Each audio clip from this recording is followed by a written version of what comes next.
Oke, selamat malam Bu Herlina. Selamat malam juga teman-teman yang sedang melihat video ini. Perkenalkan, nama saya Terisha Rizka dari 10IS2 nomor 38. Dan saya sekarang akan mempresentasikan tentang circular flow diagram.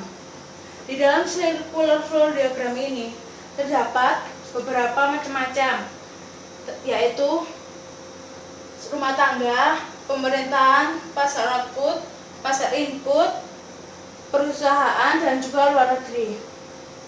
Di dalam rumah tangga itu terdapat pengeluaran ke pasar output dan juga pemasukan dari pasar input.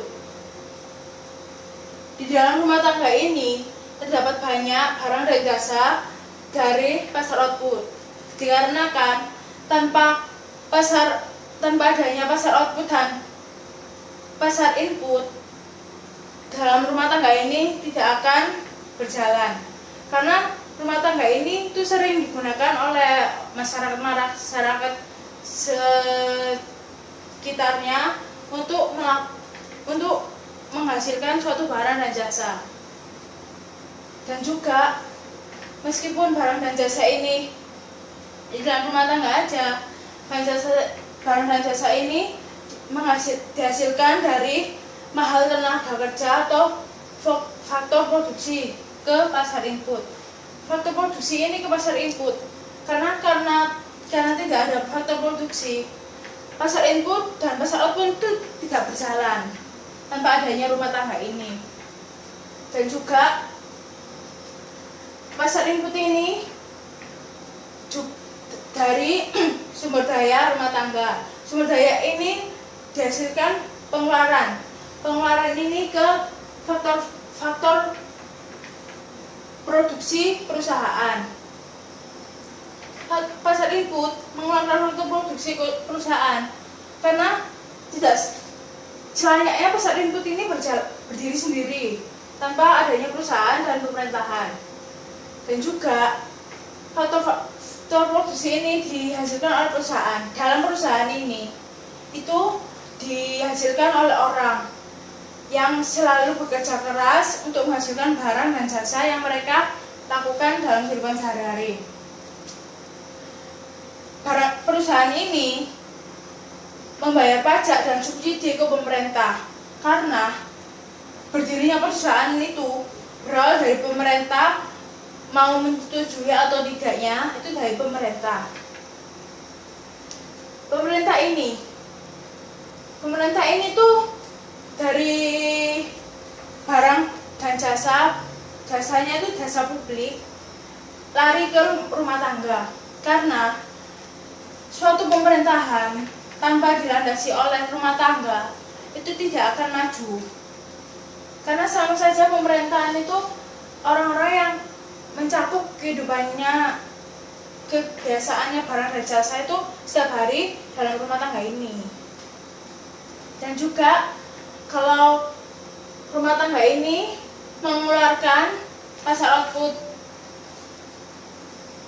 di dalam pasar output ini diterima oleh pemerintah karena juga pasar output dan pasar input itu diresmikan dan dibuat oleh pemerintah dalam suatu lingkungan. Karena tidak adanya pasar output dan pasar input, masyarakat di sekeliling sini itu tidak akan berjalan seperti sekarang ini. Sekarang pasar output ke perusahaan. Pasar output ke perusahaan. Kalau misalnya perusahaan ini butuh barang atau jasa dari pasar output, itu mungkin perusahaan ini kalau tidak ada barangnya tidak akan maju dan tidak akan berkembang sampai saat ini. Makanya pasar output ini menerima perusahaan sebagai konsumen dan juga perusahaan ini membayar pajak dan subsidi di pemerintah. Pemerintah ini juga memberikan barang dan jasa ke publik, itu ke perusahaan, ke rumah tangga, ke ke pasar output, ke luar negeri, dan pasar input. Pasar output dan pasar input. Pasar output itu barang dan jasa dalam pengeluaran. Dan pengeluaran itu kayak misalnya dikirim ke luar negeri untuk dijadikan distribusi antara luar negeri dengan negara kita.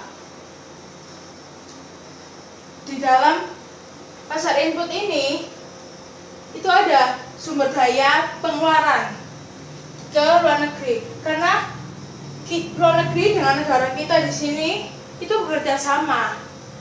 Lah, itu akan membuat sumber daya antara pasar input, pasar output, dan luar negeri itu akan berkembang secara pesat dan mengakibatkan sumber daya kita itu menjadi lebih banyak dan lebih kaya akan alam sekitar. Luar negeri ini juga mengirimkan barang dan jasa ke pasar output dan pasar input. Luar negeri ini tidak akan sendirian. Mereka akan berbalas budi ke negara kita melalui pasar output dan pasar input. Begitupun juga dalam barang dan jasa yang kita miliki saat ini. Barang dan jasa yang kita miliki saat ini itu tidak dihasilkan oleh negara kita sendiri, melainkan dihasilkan dari negara orang lain dan bekerja sama dengan negara kita. Akhirnya membentuklah barang dan jasa dalam kehidupan sehari-hari. Dalam selayaknya pasar output dan pasar input itu sangat berguna bagi kami, bagi kita sendiri, kita semua itu juga berguna. Tanpa adanya pasar ini, semua ini pasti tidak akan berjalan.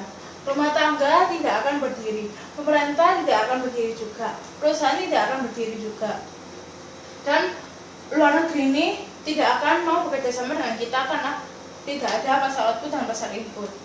Sekarang banyak perusahaan-perusahaan yang ada di Indonesia itu kaya akan tenaga kerja, karena dari perusahaan ini tuh meminta untuk luar negeri mengirimkan beberapa orang untuk melakukan kerjasama di perusahaan dan dalam circular flow ini. Diagram ini itu menunjukkan bahwa manusia tuh bisa melakukan kegiatannya itu dengan berbagai macam melalui rumah tangga, pasar output, pemerintahan, perusahaan, luar negeri, ataupun pasar input. Mereka bekerja sama dalam satu ruang, dalam satu kegiatan, tanpa ada timbal baliknya. Dan juga mereka menghasilkan barang dan jasa ini dari kegiatan mereka yang menghasilkan banyak-banyak tenaga.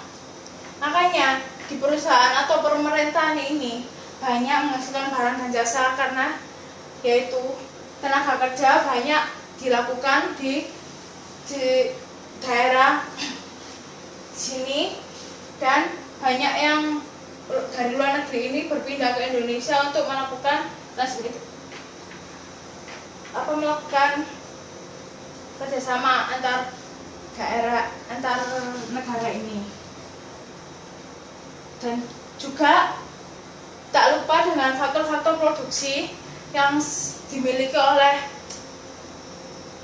perusahaan, yaitu perusahaan itu harus menyediakan lapangan kerja.